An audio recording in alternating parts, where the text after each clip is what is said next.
Hello and welcome back. I'm Molly McCONNELL from Cultivate Balance, your guide. Now we're going to get into a lecture on getting collaborative, and you are so primed for this lecture. So let me tell you a little bit about what you're going to learn today. We're going to talk about ways to nurture community and group dynamics by supporting both the individual and the collective. Understanding and appreciating your team or your community or your family or your staff through an Ayurvedic lens can really help us enhance our communication and improve collaboration for more creativity and enjoyment. We're going to learn how to appreciate others in ways that inspire collective confidence and connection, which is also what really gets us into that space where true and enjoyable collaboration is possible. And by understanding each other's strengths, challenges, and individual work styles, we can create collaborative communities in which everyone feels seen for their contributions. That goes a long way. And as we strive to better understand others, we can actually access a greater understanding of ourselves. And this heightened effort for mutual understanding not only increases the quality of our interactions and of our connections, but the quality of our contributions to the world. If we are able to work together more effectively, we can make a much bigger impact in the work that we're doing, which is very important. And I just want to say, this is a new and evolving framework that I'm working with, that I'm going to share with you today. And I'm really excited to share it. And I'm excited to continue to refine it. So if you have more thoughts about how the framework is landing for you, or new ideas about how different doshas might relate, I'd love for you to share them with me so I can continue to adapt and evolve and to be in collaboration with you. So let me give you an overview of what we'll be getting into today. So we're going to be talking about why collaboration, communication, and appreciation are important. We'll just do a quick touch in on what Ayurveda is, what are the doshas. It's always good to have a little recap. And then we're going to talk about the strengths and challenges of Vata, Pitta, and Kapha doshas within each of us, or within those that we're working with. We'll talk about how each dosha type relates to themselves, as well as what their response is to stress, which is something that's very helpful to know about when we're working with different types of people, how they handle stress and how we can support them in that. We're also going to talk about different work styles based on the doshas, Vata, Pitta, and Kapha, and the role that each dosha might take on in a group. We'll talk about what motivates Vata, Pitta, and Kapha, and how to best approach or appreciate each of these doshas. And then we'll get into connecting and communication styles. We'll just touch on that a bit, and we'll explore tendencies and challenges for each of the doshas. We'll do a little activity on giving feedback as well. Okay, so why does communication and collaboration and appreciation matter? And why does it matter, especially right now in this moment in time? It's really important during this sort of tender time evolutionarily, where so much is changing, that we learn how to better approach our coworkers and family members and fellow activists, because everyone's feeling a bit more fragile right now than maybe ever before. A key component of effective communication is to understand others enough to empathize, to honor their strengths and appreciate their challenges in order to offer more approachable solutions and opportunities for connection. Because when people feel seen and appreciated, they're more receptive to connection and to collaboration. They're more open to working together, to finding solutions that serve everyone, and to serving a more collective mission. And it's also important to foster a group dynamic that feels safe and supportive for all people involved. Know that when you set up a space of seeing and appreciating others, that behavior is much more likely to be reflected back to you. Meaning, when you create that space for other people, they create a space for you where you also feel seen and appreciated, and it really sets a higher standard for everyone interacting in the group. Relationship building also creates space for people to feel safe, to share, and to reflect, and to create together. This space enables us to create more sustainable structures for sustainable solutions that mutually allow everyone to thrive, right? That is collective wellness.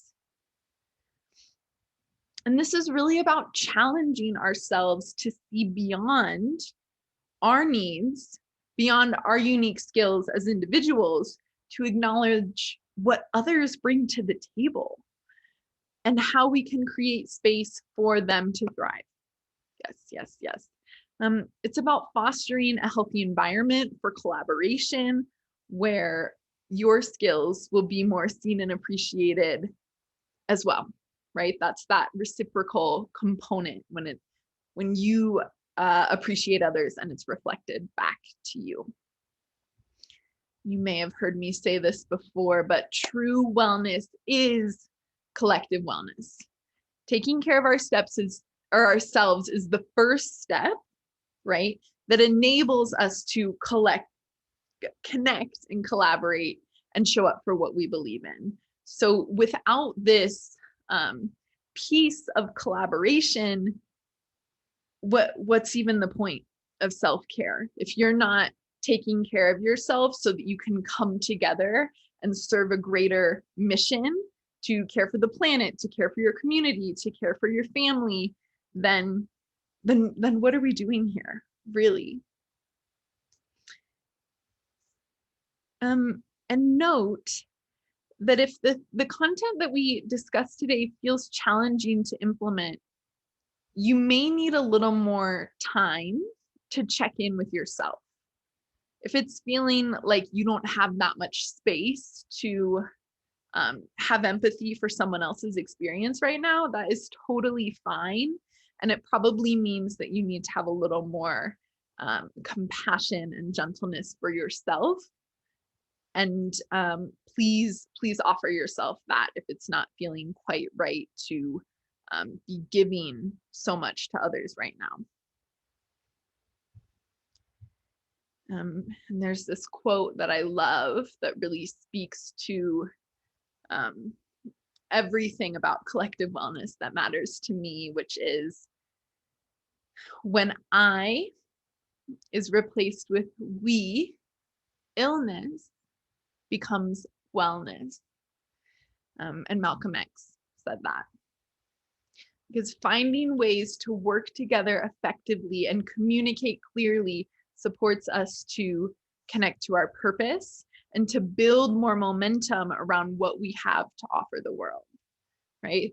That's when illness becomes wellness, when we can work together. So I just want to note that you have a download that you can be following along with from here on out. It's called Collaboration of Doshas. It's a diagram. And you should have had access to that in the lesson just before this video. And if it's a helpful thing to look at as I'm speaking, you might like to pull that up. I'll also screen share it toward the end of this presentation. And I'll give you an option to pull up one more download during our lecture today. I'll tell you when it's time. Okay, so if you want to take a moment to make sure you have access to that collaboration of Doshas diagram, go ahead. It's a PDF. Okay, so just a quick check-in about Ayurveda. Hopefully you're quite familiar with it now, especially if you were with us for the first course in this series on work-life balance. That course is called Aligned Energy to Pursue Your Passion. But I'll just remind you, Ayurveda is an ancient system of holistic healing from India. It's about 5,000 or 6,000 years old, and it's really about realigning with the rhythms of nature and using the language of the elements and of the doshas to describe our experience as humans. It's about preventative wellness. It's about finding balance. It's about routine and ritual.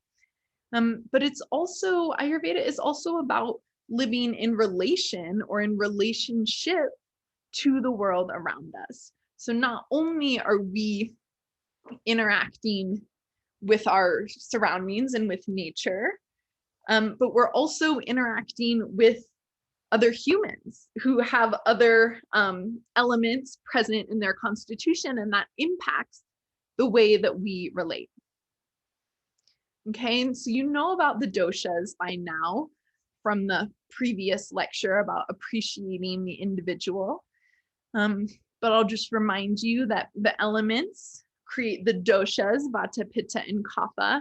And these doshas can be responsible for our personality type, our body type, our tendencies, and our challenges. And we all embody all three doshas, Vata, Pitta, and Kapha. They just exist in different ratios. And some of them show up a bit more in the way that we relate to the world and we relate to our work. So if you haven't had a chance to take the mind-body quiz, which should be in section 1, I recommend it just so you understand yourself a little bit more, and then we'll continue on with that lens. Now that you have the understanding of yourself, we'll start to think even more about understanding others and then relating and responding to others. So before we get into the strengths and challenges of the different doshas, I want to invite you into a space of reflection. So if you don't have your notebook out now, go ahead and pause this video and go grab it.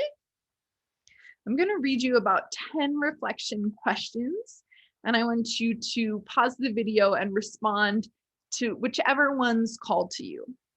And know that the reflection questions are being shared here in the video verbally, but you can also find them in a separate lesson written out. And maybe you've already explored them. And if you haven't, I'm just going to give you another moment to think about some of these questions in order to get us more into, to get our minds more into a space of what this lecture is all about. Okay, so the first question is, what have you learned about the nature of appreciation and how to apply it? How do you like to feel appreciated? And I want you to think about, how do you typically like to give feedback? This is something that's going to come up later in the presentation. And how do you typically respond to receiving feedback? How do you like to receive feedback? What is a recent example of a time when you didn't respond well to feedback? What factors do you think contributed to a more challenging response on your end? How could you have handled it differently? How could the other person have handled it or delivered that feedback differently to better support you? When are you most receptive to receiving feedback? Is there a time of day? Is there a certain mood that you have to be in? Do you feel more receptive after you've had a snack? How can you tell? When do you feel most receptive to receiving feedback? All right. Who in your life consistently approaches you in a way that you appreciate? What do you like or appreciate about their approach? So think of someone who has a delivery that just really works for you, that feels good for you, that you don't get reactive or defensive to, and reflect on that and think, like, what is it about that approach or that delivery that you're so responsive to? Okay. What helps you feel, what helps you when you feel distracted or frustrated or unmotivated? What things help sort of get you back on track or break you out of those cycles? What role do you typically take on in a group or a team? Are you a leader? Are you a facilitator? Are you the artist? Are you the party planner? What's your role in a group? An implementer? Okay. Do you employ different approaches for different people in your life? So think about, is there someone that you approach really gently? Is there someone that you approach really directly? Are you already sort of implementing different approaches based on the subtle cues that you've picked up from people in your life or on your team or on your staff? And if so, think of several examples of people that you approach in different ways. That might give you some insight into what their constitution is as we move through this lecture. Okay, what tools do you use to improve your attitude or mitigate stress in a group setting? So is it that you just know you need a snack? Is it that you know you need to take a walk before a group setting? Is it that you do positive affirmations for yourself, that you write things down? What helps you sort of improve your attitude when you're in a slump or not enjoying a group collaboration? Okay, last question to reflect on. How would you describe your style or your process of communication? Okay. So give yourself as much time as you need with those. Maybe you've already spent time on them, and that was just a refresher to bring up a few more thoughts from previous reflection. And we'll chat now about strengths and challenges. And I want you to know that in the notes under this video, you can find either a PDF or a document called Strengths and Challenges for each dosha. You're welcome to pull that up as I'm speaking now. And there's even a little room to take some notes, and it also just recaps some of the strengths and challenges that I share for each dosha. So if it's helpful for you to see that as I'm speaking, pause the video, pull that up. And if you prefer a Google Doc, you can find the same document listed as an activity in the lesson after this. So you can pause the video, pull it up in Google Docs, make it its own tab, and then come back to me and follow right along. Okay, so I want you to go ahead and think of someone in your life who embodies the qualities of Vata. So Vata is air and space. These are people that are light and clear, visionary, creative. And I want you to consider them throughout the presentation.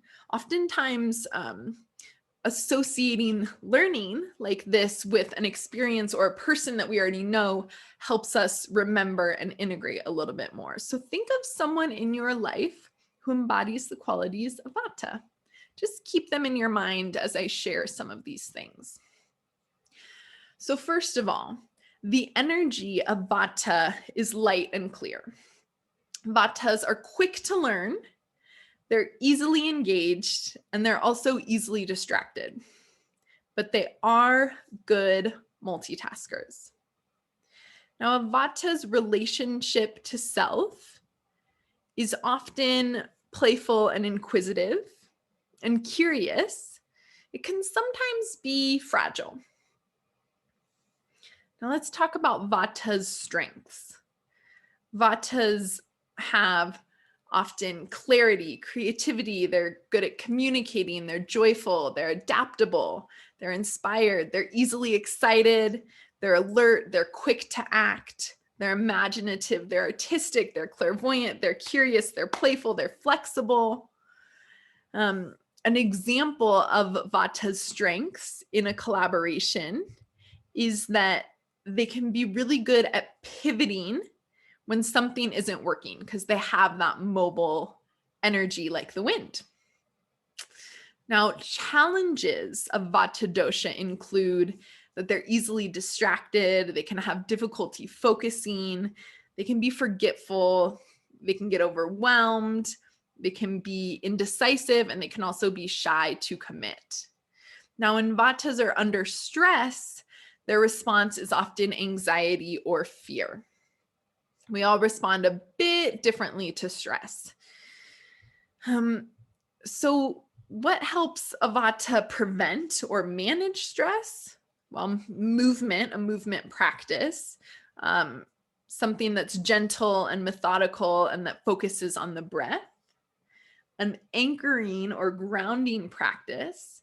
So doing one thing that makes them feel really good every day, that can help a Vata in response to stress. Committing to a regular daily or weekly routine can help a Vata respond to stress. Eating well-cooked, well-spiced foods, avoiding raw salads, raw cold foods, and massaging the soles of the feet with oil. Those can all help a Vata type person. So just bringing that into your awareness when you're thinking of Vatas that you know in your life, know that these are practices. When they are doing these practices, they probably are feeling better and managing their stress relatively well. Okay, let's talk about Pitta. We'll get into their strengths and challenges among a few other things. So go ahead and think of someone in your life who embodies the qualities of Pitta dosha, of fire, and consider them throughout this portion of the presentation. Okay, so the energy of Pitta is quick and sharp, like fire. Pittas are easily activated and they often don't want to stop. So they actually have a tendency to burn out, which is something we really go into in the third course in this series on work-life balance.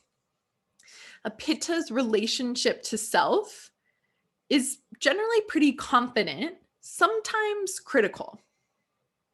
Pitta's strengths are discernment, willpower, courage, determination. They're passionate, they're focused, they're organized, they have a high capacity for learning, they have a probing mind, they're disciplined, they're analytical, they're direct and confident.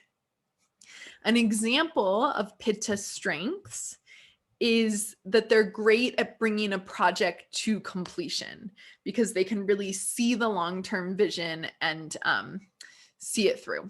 And they're very disciplined, right? And they can also, they're very good at identifying room for improvement, which comes into that probing mind and that problem-solving quality of a Pitta. Now, a Pitta, challenges of a Pitta can be that they're prone to burnout, as I mentioned. Adrenal fatigue related to burnout is a big problem for people with a lot of Pitta dosha. They can have difficulty seeing other perspectives, difficulty backing down in a disagreement. They often don't know when to stop.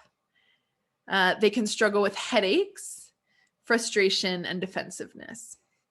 Now, a Pitta's response to stress, you guessed it, is anger, irritability, and impatience, those more fiery qualities. So what helps a Pitta manage a Pitta type stress response? So these are just things to keep in your mind for the Pittas in your life. Know that when they're doing practices like this, they're probably feeling pretty good.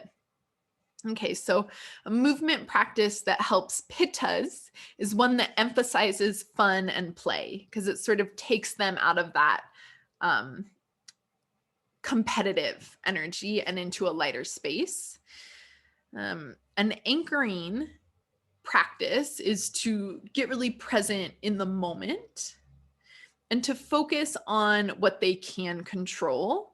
And even it's good for Pittas under stress to actually reduce their daily to-do list to about 3 items, because Pittas, when they're stressed out, have a tendency to actually take on too much. Another practice that helps Pittas manage a stress response is to limit the amount of spicy and salty taste that they consume, as well as to avoid the heat of direct sunlight, especially for extended periods of time. And a great dreamy practice for Pittas in reducing a stress response is to spritz themselves with rose water. Super cooling, super nourishing. All right. Let's talk about Kapha Dosha. So think of someone in your life who embodies the qualities of Kapha, of earth and water, and consider them throughout this presentation. So the energy of Kapha Dosha is slow and steady. Kaphas have high endurance, but they're slow to get started. But once they're into something, they can go for a long time. They're very patient. A Kapha's relationship to self is generally loving and caring, but sometimes insecure. Kapha's strengths are long-term memory, mental endurance, patience, as I mentioned, inclusivity, grounding, stability, calmness, compassion, forgiveness, generosity. They're good listeners. They're reliable. They're pretty tactful. They're good at relationship building. Kaphas are also very methodical and thoughtful or considerate. So an example of how Kapha's strengths might play out in a group is that they can be really good at giving constructive feedback. They also have endurance to invest in a long-term project. Now, challenges that a Kapha type person might experience are brain fog, lack of clarity, difficulty getting started or getting engaged, stubbornness, stagnation, and they can be slower to articulate thoughts or ideas. And a Kapha response to stress tends to be those heavier emotions, depression, sadness, feelings of discouragement. So what helps prevent and manage stress? Kapha type stress response would be a movement practice that is challenging. So challenging movement, like something a little more vigorous, like jogging or cardio dance, to use as an emotional release. That's really good for Kaphas because we are very emotional beings. And then to ground into the moment, a mindfulness practice for Kaphas is to notice how emotions feel in their bodies, to acknowledge them and to honor them. It's good for Kaphas to limit the amount of dairy in their diet, to take walks throughout the day, and also to add plenty of spices like cumin to heat up their food that they're eating. So all of those things help support a Kapha type stress response. And I also just want to take a moment to say, Kapha people are more prone to a Kapha type stress response. Pitta people are more prone to a Pitta type stress response. And Vata people are more prone to a Vata type stress response. But anyone can experience any type of stress response depending on what's going on for them. It's just more likely as a Kapha that I will experience depression and sadness and those heavier emotions. But you could be a Vata and you could be struggling with Kapha qualities of brain fog and lack of clarity and stagnation. And that just means that you as a Vata are having a Kapha imbalance, in which case you'll do some of the Kapha balancing practices. Okay, this is a bit more nuanced component of Ayurveda. And if this is something you're interested in thinking about more in yourself, I recommend meeting with a practitioner. It could be me, could be someone else, but that's a really fascinating way to get into the nitty-gritty of it all. Okay, so let's talk about work style and role in a group. Okay, and this would be a good time to pull up your collaboration of Doshas document. I'll share my screen with that in just a bit here. So Vatas have a work style that is highly collaborative. They really like to network. And Pittas have a work style that is very goal-oriented. Kaphas have a work style that is independent or self-reliant. Okay, so let's elaborate on that for each of the three doshas just a bit more. So Vatas, they're highly collaborative. So their role in a group tends to be that they're the creatives, the innovators, the communicators, they're lively, they're multitaskers. Vatas are motivated by freedom and co-working or networking and sort of group support in that way. So how might you appreciate a Vata? You could praise them for their strengths of creativity, communication, and adaptability, right? It's that simple, acknowledging those strengths that are unique to their constitution. And when thinking about approaching a Vata, you really want to approach them gently, allowing space, so maybe even take a pause for them to ask questions, because they're very curious. They have a lot of thoughts. They have a lot of things going on in their mind. So if you can approach them gently and take a pause, give them a little space to ask questions, and then offer them tools for structuring tasks, that's going to be a really supportive way for approaching a Vata. So an example of this would be to come to them, pause, literally slow down your speaking, approach them with lightness rather than intensity. And I say this because I have a Pitta friend, sweet Pitta friend, who I was talking about this framework with, and she was like, well, what does it mean to approach someone gently? Like, what does that look like? I was like, oh, right. Okay. So to approach someone gently is to calm your voice down, to slow your voice down, and to have a lightness in your attitude rather than a directness or an intensity. Okay. So Pitta's work style is that they're very goal oriented. Their role in a group is often that they are the leaders, the facilitators, they're data driven, they're analytical, and they're direct. And Pittas are motivated by control of the situation and of their role in the situation. So how do you go about appreciating a Pitta? Well, you can praise their strengths in organization, determination, and discernment, right? So just notice those strengths that are specific to them and acknowledge them. And how might you approach a Pitta? Pittas like to be approached directly. So Kaphas need to be approached gently. Pittas like to be approached directly with clear communication, as well as generally like the logic or the fact or the data for whatever you're sharing. Just bring that right into the initial communication, because Pittas are so data driven that it really helps them understand and get on board. And you can also offer Pittas specific deadlines because they are goal oriented. They really appreciate having a timeline. And,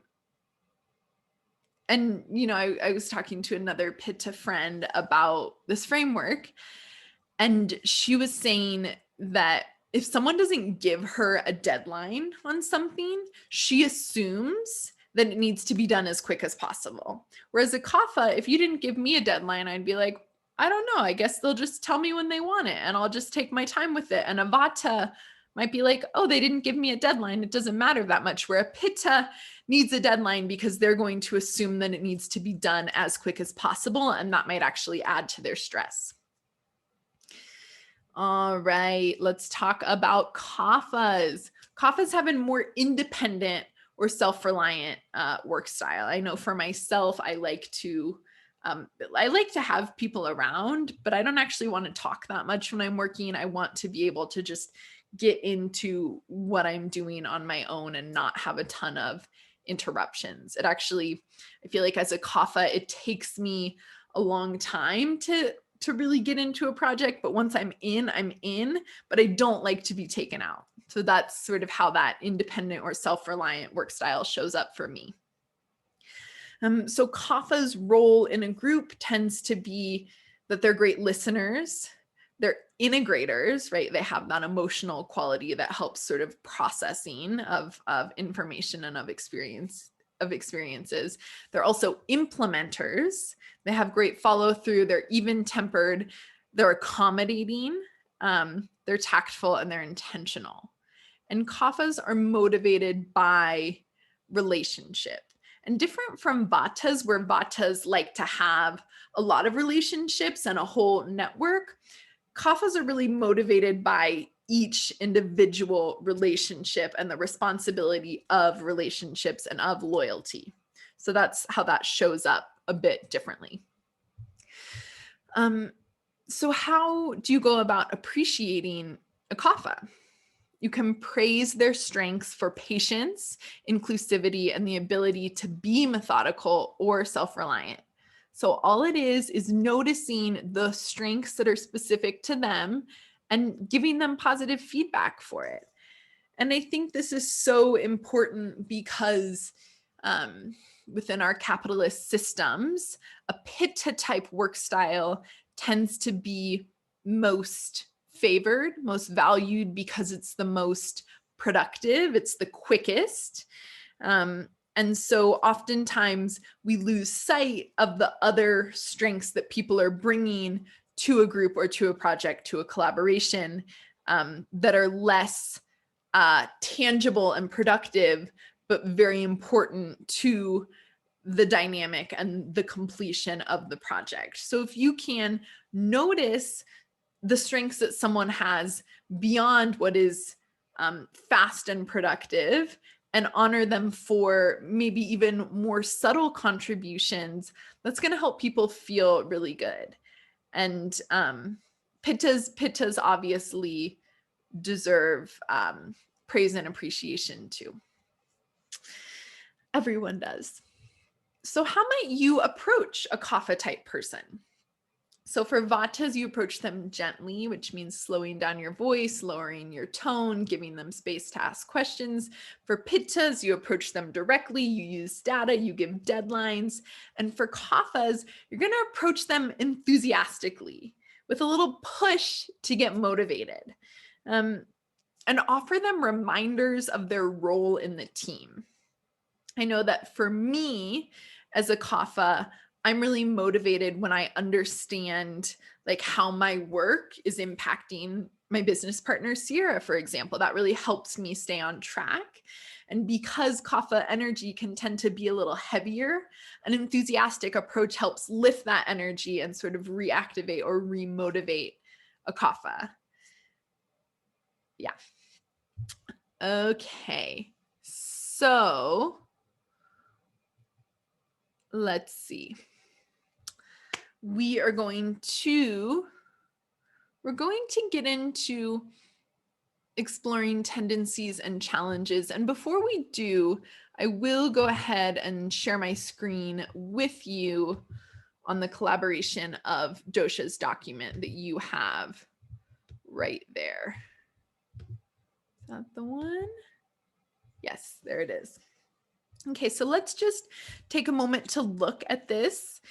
You've heard me say a lot of these things already, but it's nice to have a visual aid to go with some of the information. That always helps me integrate a bit more. So we have Vata down here in the bottom corner. Vatas are often the innovators of a group. They thrive in possibility and imagination. Vatas are creative, adaptable, and communicative. They can also be distractive, indecisive, and forgetful. Now let's come down here to Pittas in a group. Pittas are often the facilitator. They thrive in problem solving and leadership. Pittas are analytical, they're direct, they're passionate. And on the flip side, they can be impatient, irritable, and controlling. We have Kaphas up here. Kaphas tend to be the implementers of a group. They thrive in building relationships and following through. Kaphas are reliable, independent, and thoughtful, and they can become disengaged, stagnant, or slow. And then you'll see here, there's also an overlap of each of the doshas, right? Because we all have all the doshas within us in sort of different ratios. So if you're more of a Vata Kapha constitution, you might notice that you have a greater sensitivity and are more likely to become overwhelmed. That's where Kapha and Vata overlap there. If you have more of a Pitta Vata constitution, you might notice that you have a real skill to be agile, but you can also be a bit hasty. And if you have a more Kapha Pitta constitution, you might notice that you're very methodical and also have a tendency to be stubborn. And then, of course, in the middle, we have common ground for all of us, which is the opportunity to collaborate, to be kind, and to contribute with our effort to relate and to connect. So this diagram is something that Sierra and I had a lot of fun creating together and thinking about. And it's definitely worth printing out and bringing to your workplace or bringing into your family dynamic to just be more aware of what might be coming up for people and how we all sort of fit together. Okay, beautiful. So now let's talk about tendencies and challenges. So which dosha do you think would have the tendency to explore many options? Think about it. And which dosha do you think would have the tendency to take one option and go all in? Think about that. And which dosha would have the tendency to slowly ease into a couple different options? Okay. So the first one is Vata, right? Vatas have the tendency to explore many options. Pittas have the tendency to take one option and go all in. I was recently talking to a Pitta friend of mine who just took up skydiving, just like so casually, and is so into it and is really into excelling every single time that he goes. So that is an example of a Pitta behavior. They choose something, they're all in. Kaphas have that tendency to ease in real slowly to a couple options. I'm not out here skydiving. Okay, so let's talk about that a little bit more for each dosha. So Vatas, they have the tendency to explore many options, which can lead to indecision or incompletion, right? Vatas can be a bit too curious. And when misunderstood, Vatas can come off as unreliable, as flaky, as poor listeners, as flippant, and as careless. And if you're noticing these judgments come up for you about a Vata type person, instead, I invite you to consider that they're probably feeling overwhelmed because of Vata type stress in their life and needing to ask questions and to be able to create structures, to feel a little more grounded in having so many options. Okay, so we're practicing empathy and understanding, and part of that is noticing when we have a frustration with someone and asking ourselves what might be actually at the root of that for them and what support might help them overcome those challenges that are impacting us or the group. So now let's think about Pittas. Pittas have that tendency to be all in for one thing in one direction. And this can lead them to be like too much or too linear. And it can inhibit room for creative evolution. Sometimes they're so all in and they're so focused on the end goal that if someone brings in another idea that might actually be great, they don't have that much room to pivot. And as a result, pittas can actually be too sharp in this type of situation. And when misunderstood, pittas can come off as bossy, controlling, mean, like intense or insensitive. And so when you're noticing these things come up in a pitta person, I invite you to consider that they're probably feeling frustrated because of pitta type stress and needing maybe a celebration of accomplishments or milestones, and needing to feel seen and acknowledged for their vision, because they do have that goal-oriented persona. And so sometimes if you can just meet them in a shared understanding of the vision, it can actually help them create more space to have a little more creative evolution and a little more flexibility. So kaphas, like I said, they like to take their time getting started, slowly choosing maybe a couple different things to get involved in. But the thing about this is that kaphas they can actually slow down the process for everyone. Kaphas can actually be a little too casual, sort of the vibe of like, I don't know, we'll just see what happens. Like, yeah, they mentioned that idea and maybe we'll come back to it later. And sometimes kaphas don't get into that activated energy, and their slow process can actually inhibit other people. So when misunderstood, kaphas can actually come across as lazy, slow, bored, or disengaged. So if you're having this judgment about a kapha type person, I invite you to consider that they're probably feeling unmotivated because of kapha type stress and needing encouragement that could maybe come in the form of like an affirmation. Okay. So those are just some tendencies to understand about each dosha, and ways to challenge yourself to think beyond what might be coming up for them in that moment and how you can be a little more understanding. So now let's chat about some quick tips for improving attitude or mitigating stressors in the moment. So for Vatas, if they're feeling stressed or some Vata imbalances, like any of the ones that I've shared, it's really going to be helpful for them to take deep breaths, to draw in some prana, to recenter in their bodies. And it could also help for them to drink like tulsi, lemon, ginger, or chamomile tea, as well as golden milk. So those are all just quick things that a Vata person could do in the moment.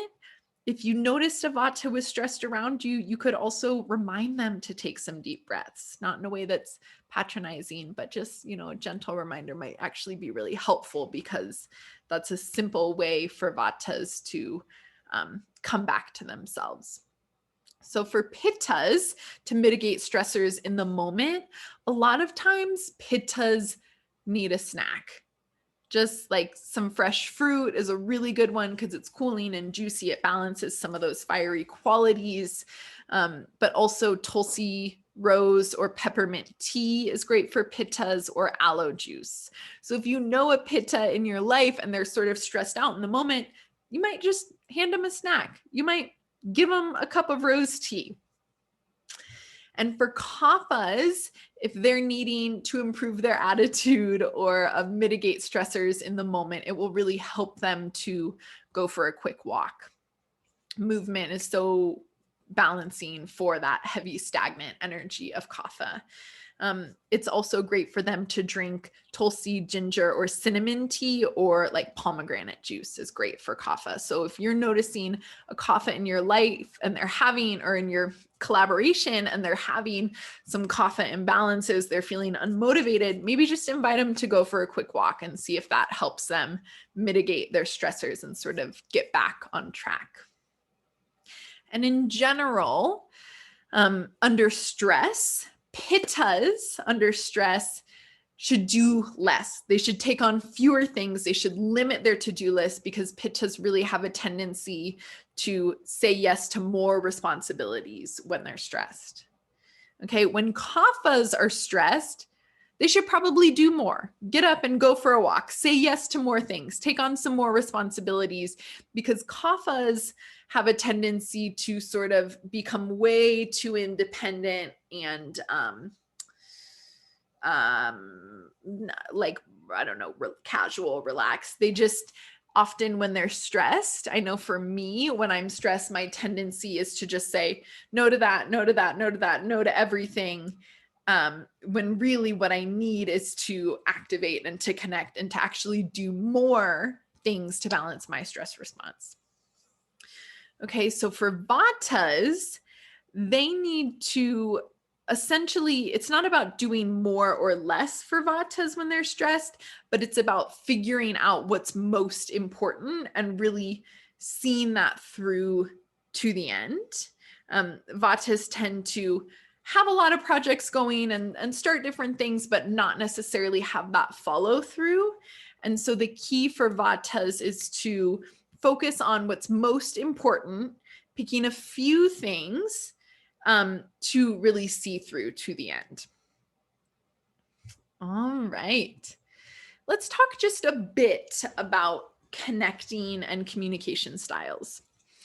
So Vatas like to discuss, Pittas like to direct, and Kaphas often like to receive. So Vatas like to discuss what needs to be done. They want to be a part of the process. They have a lot of ideas that they like to share. Vatas are very into collaboration, networking. And they like to be involved in the process and be and they really value being able to express their ideas up front. Okay. Pittas like to direct. They appreciate understanding the highest priority in any given moment, and they value organizing tasks. They value organized tasks for accomplishing goals with maximum efficiency. Yes, they really value, they like to direct, right? And they like the tasks to be organized.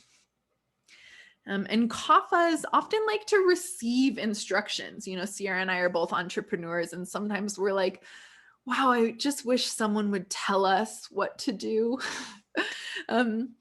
Because Kaphas can be a bit stubborn and slow moving. A more patient approach is appreciated in communicating with them. And they value having a moment to reflect on their role and how it's serving the relationship before taking something new on.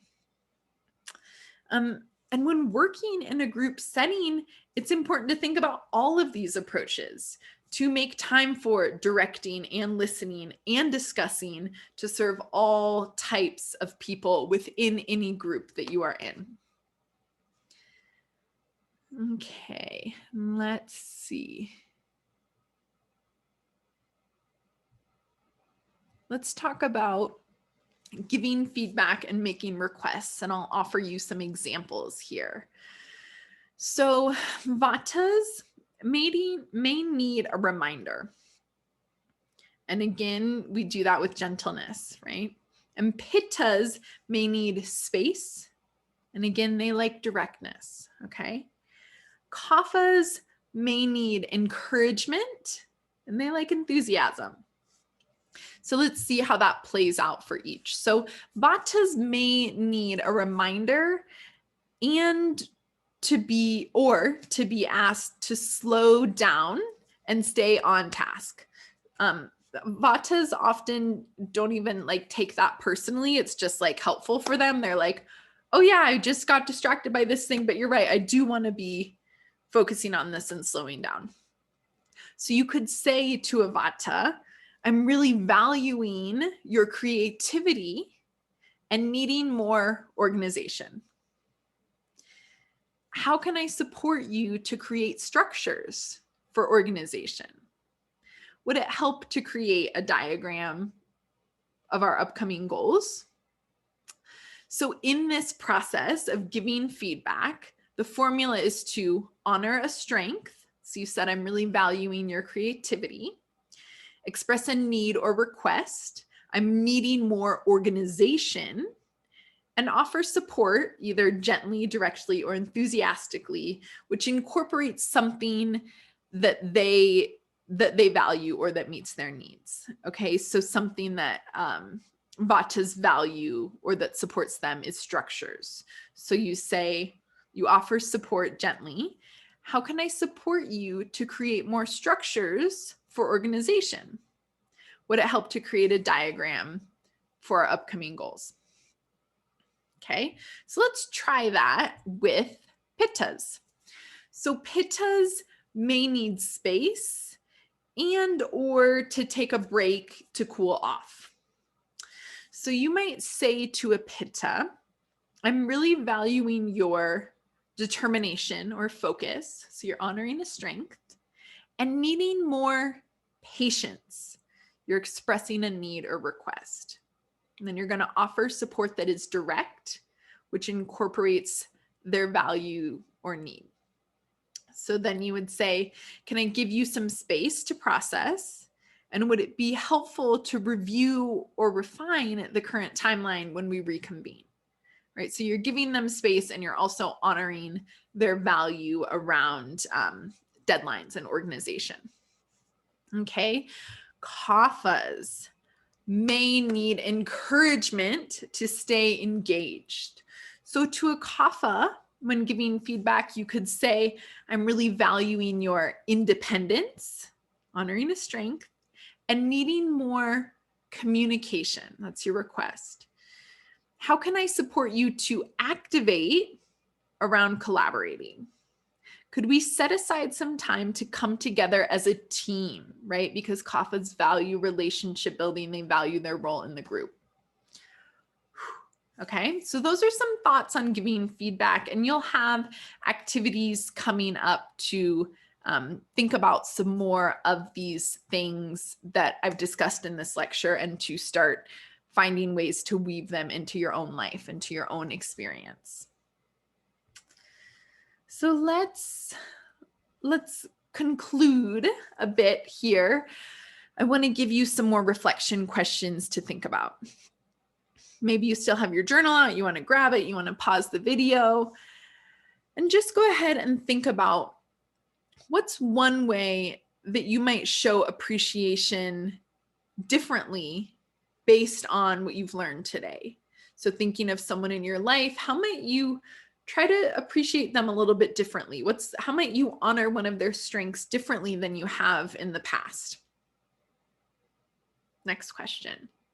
What's something that surprised you about relating to other doshas? Is there a dosha that you didn't quite understand this thing about them, and now it's making sense to you, and now it's making sense about someone you know in your life? What's something that surprised you about relating to another dosha? What new reflections are you having on old interactions? So are you thinking of like a challenging conversation that you had with your boss or your coworker, and now you're thinking of it differently based on what their dosha might be, or how your dosha came through in that interaction? And the last question, what have you learned about yourself in relationship, in collaboration? Okay, let's recap. So prioritizing, understanding, and appreciation of others enables creative collaboration and clear communication. This level of connection optimizes our ability to work together toward a common goal, to find tangible solutions with our community, and to challenge existing systems of oppression together, right? I mean, collaboration is really going to be the key in creating the world that we want to live in.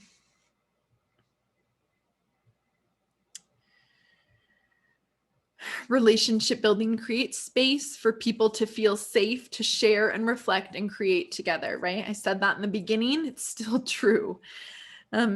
This space enables us to create more sustainable structures for sustainable solutions that mutually allow everyone to thrive. That is collective wellness.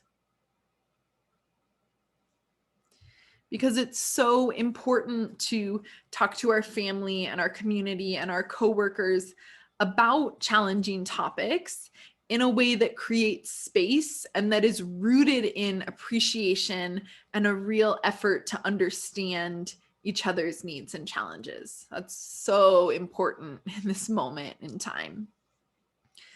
When we enable a depth of connection that allows for vulnerability and honesty and truth and growth,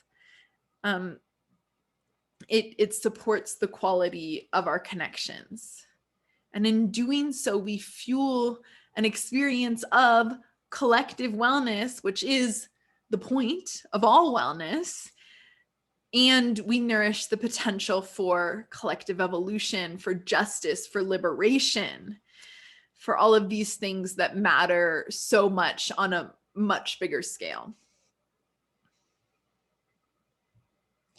And as you know, radical self-care and collective wellness are really alternatives to engaging in failing systems.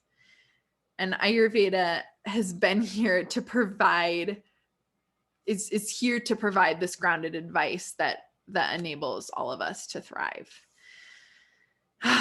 So we're coming to the end here, and just know that you have your collaboration of Doshas PDF.